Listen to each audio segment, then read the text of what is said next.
Hello, hello, and welcome to part 3 of Day 9 Daily number 327, where we have been looking at Sen's amazingly consistent ZvZ's play. In part 1, we saw some cool, seemingly all-in-ish attacks from Sen against Zenio, but realized, no, they all had intuitive triggers that allowed him to exploit Zenio's greediness and sort of thinness of defense. In the second part, we saw a completely different Sen. It was a defensive Sen, a Sen who pretty much held on, saw what his opponent was doing, and did a lot of drone counting to get an adequate defense, and only sprung forward to attack once he had defended a big push from the opponent. In this third series, this is the NASL third fourth place match between Sen and July, we're going to see a little bit more kookiness out of some of the openings from Sen. And it's going to be a little bit more of some,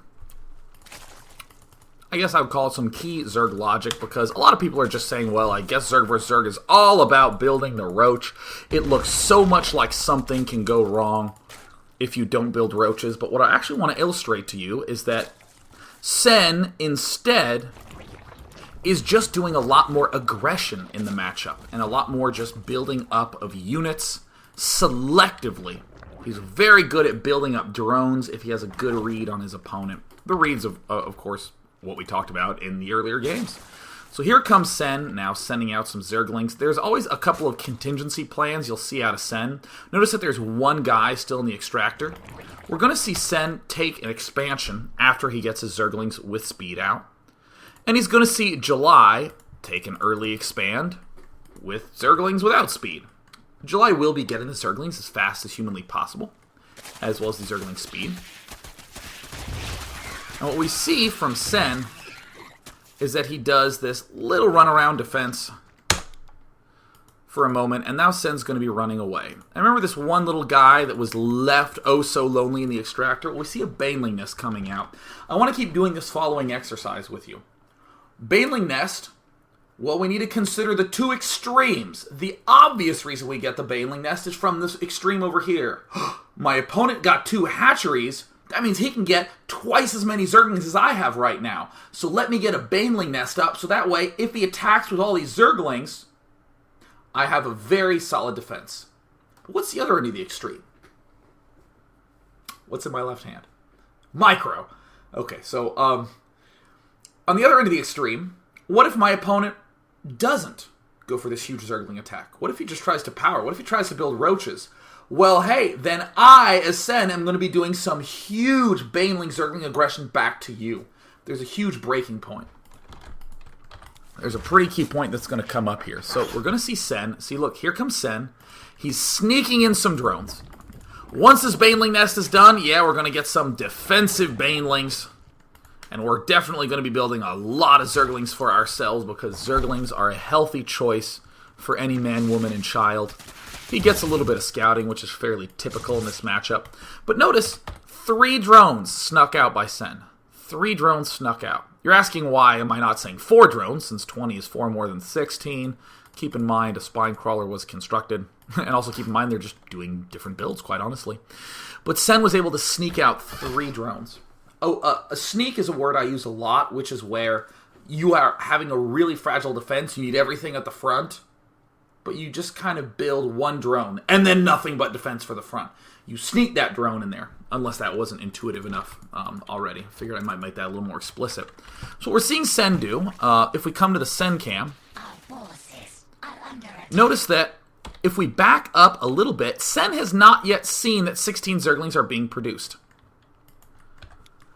So we see Sen, he's going to be sneaking out a couple of, or he actually just snuck out the drones, didn't he? Yeah, he just did. We see a couple more Zerglings move out through the center of the map. We can see in the center of the map, here are the first set. There's 16 more coming. So what we're going to see, what we're going to see Sen produce, again, is defensive Banelings, enough Zerglings to hold, and look at this! Another drone being snuck out. Another drone being snuck out. This is a little bit of an ugly spot. We end up losing both of those, and this is when I was fearing for Sen's life. So here come in the Zerglings, but not a big deal whatsoever, except for these other 16 Zerglings that were sweeping up the minimap. We got the chance to see that because Sen had his Overlord planted there. But if you weren't looking at the minimap, I specifically didn't mention it because I think a lot of people suddenly just go, oh shit, and they see a whole bunch of Zerglings rushing up to their base, and they say, well, how do you scout that? How do you prepare for it? You have to have the Overlord's positioned very properly, because most of your larva counting is done not by walking in his base and seeing what he's built. It's by getting a count of what's out floating in the middle of the map, and because unit counts are quite low in this game, or in this matchup, excuse me, you must freaking keep track of it. So we see, again, the defensive Baneling mindset coming up from Sen. And now that we see all these Zerglings popping up, and oh, how scary it looks. We even lose a queen. It looks like a horrible situation for Sen. We see the Banelings popping up right now. And we're going to see July, this time, amazingly, not go try to kill off those Banelings, which I think was probably the biggest, sickest blunder of all time. In the unit counting station, we see still a drone lead for Sen. Still a freaking drone lead. Sen carefully and awesomely kills things off.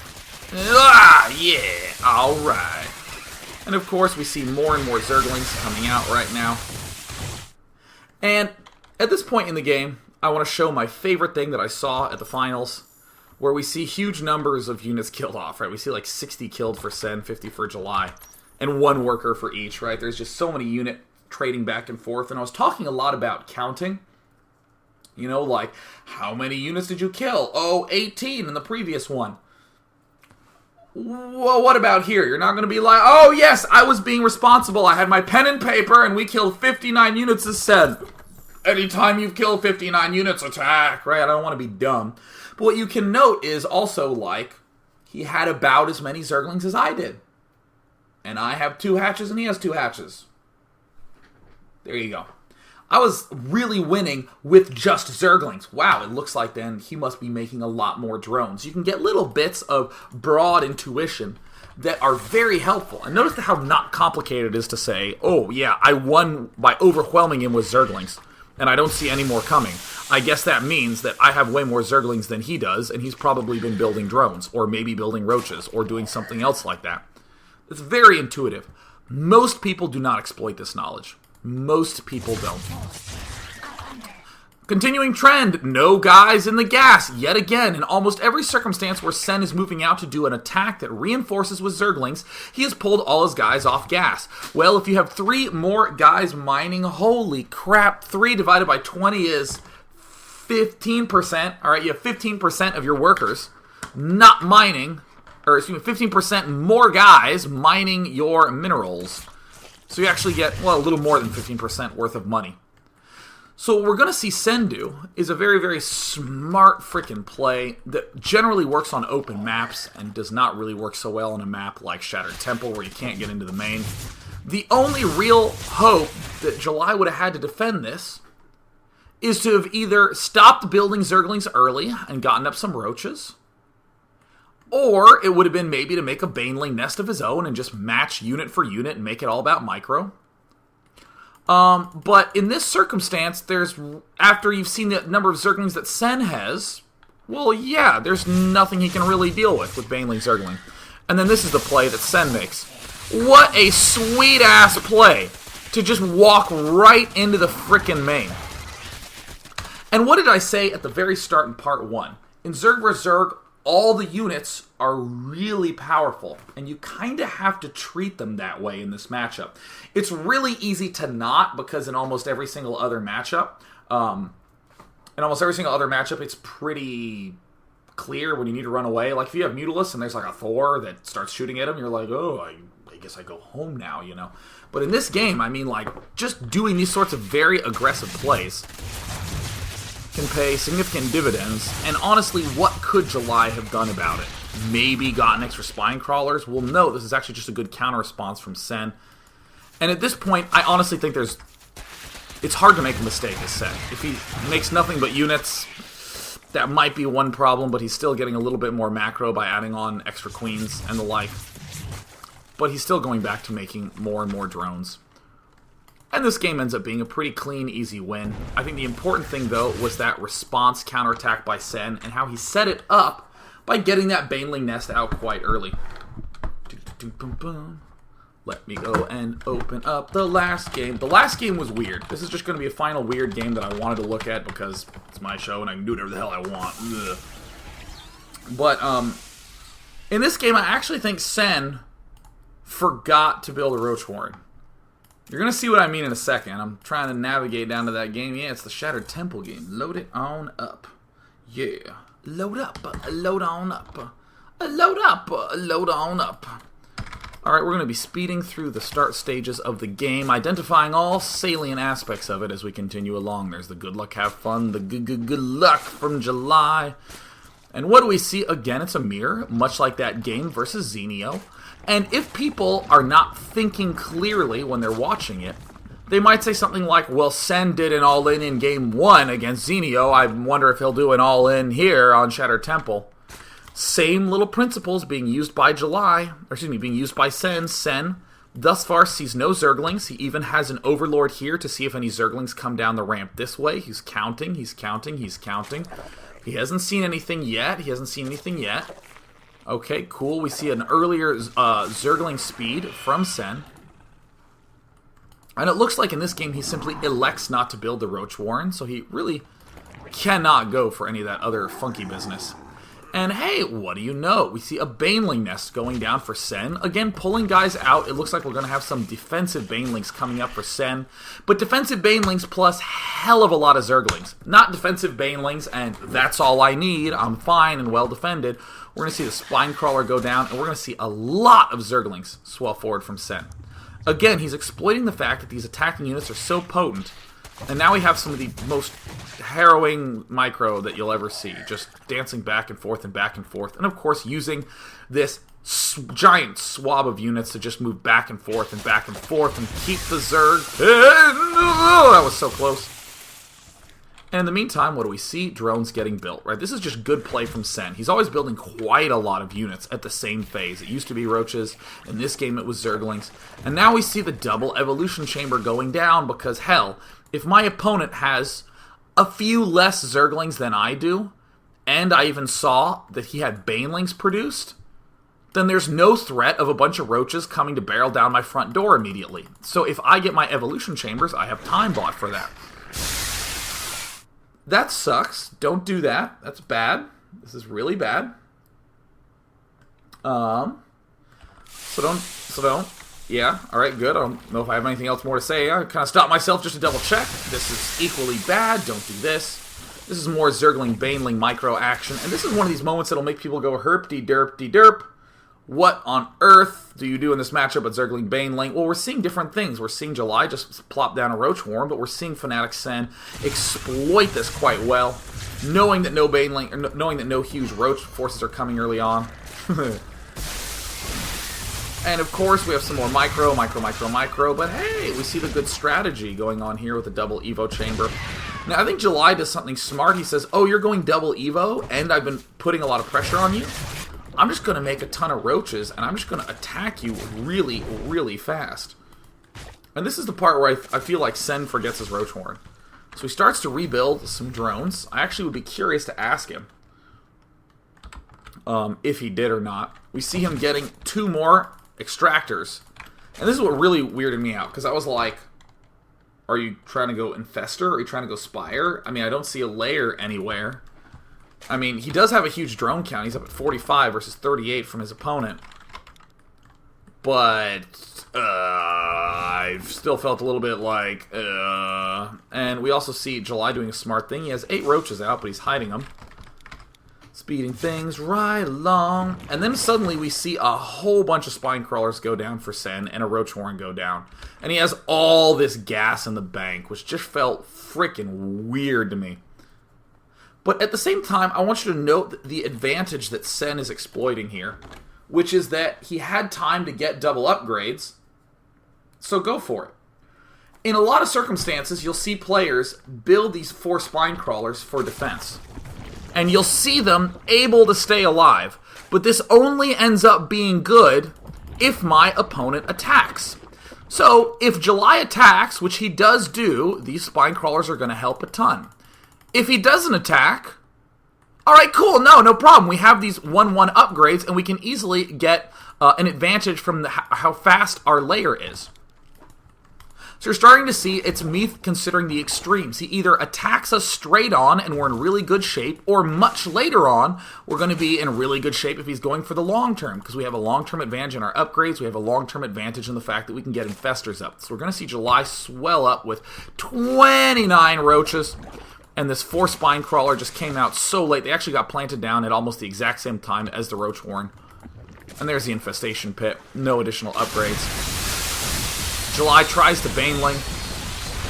Spine Crawler's doing a lot of damage. Sen actually pulling some drones off momentarily. And there's the pathogen glands going down. And as you can see, Sen immediately has equalized the roach counts effectively. He has the 1/1 upgrades. He's getting infestors. He just needs to play defensively at this point. July tries to bring his Spine Crawlers up. No dice. And I just think that this is a really cool example of something very atypical happening in a Zerg vs. Zerg, which is where you see one player making a lot of units, in this case July, making a lot of Ling Baneling, and then going into tons of roaches. And yet the way the opponent responds is by going for something like a lot of upgrades and a lot of tech.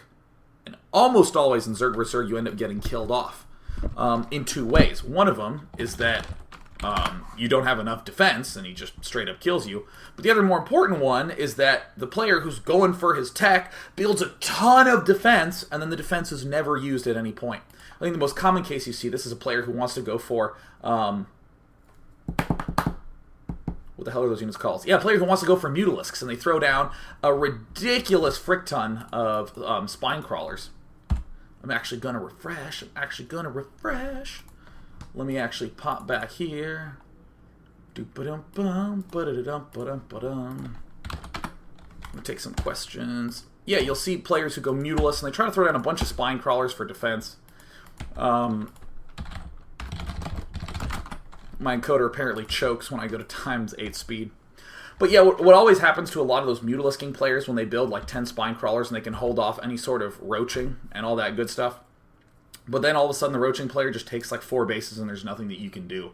I actually watched a really great game between Machine and Destiny, where though Destiny ended up winning in the late game with some really crazy 4-fester hit squads and all that stuff, Machine, I really thought, played the opening much smarter. Destiny built a whole bunch of defenses to be able to get all these extra infestors up, and Machine just responded by expanding a bunch and getting more upgrades and all that sort of good stuff.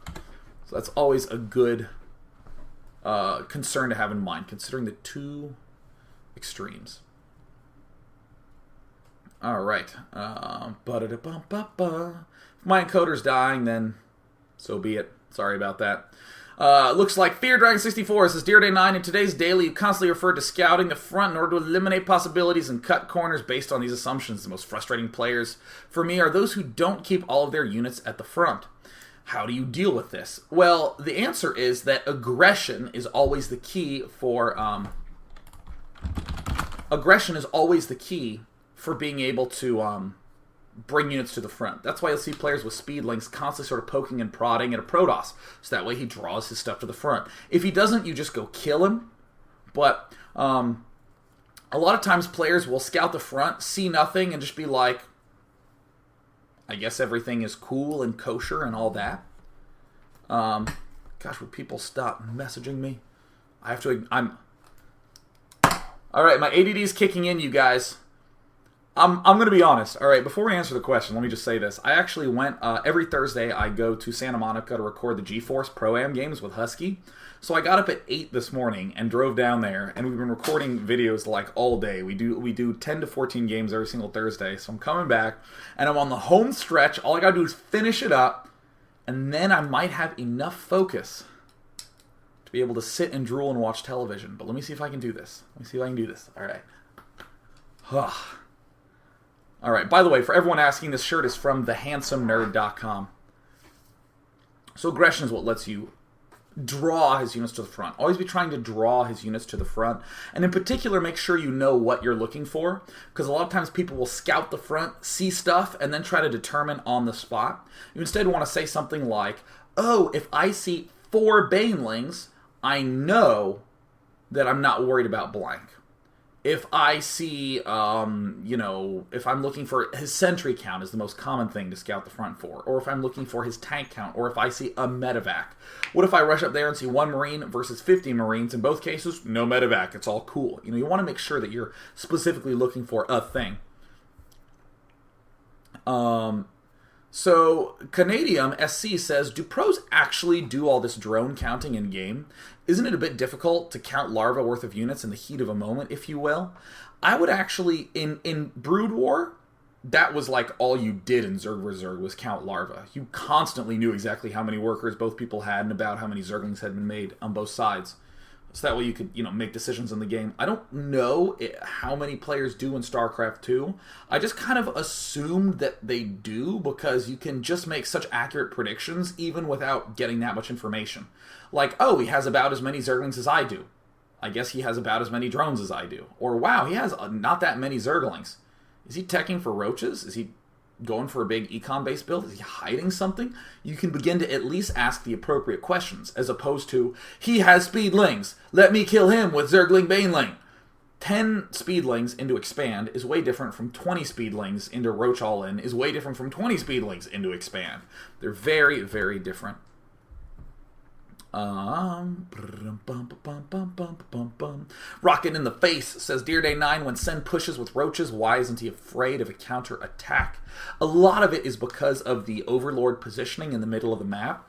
Almost all your scouting is what the Overlords end up seeing and what sort of counts you can get on them. So in a sense, the most important part of your research is just keeping your eyes on the minimap and looking around. As an added benefit to that, you can always be aware of where a lot of his unit positioning is. But most importantly, if you're making Zerglings with speed to reinforce your big push, you can deal with counters quite well because you have tons of speed Zerglings available. We're going to take one more question, and then I'm going to wrap up the daily.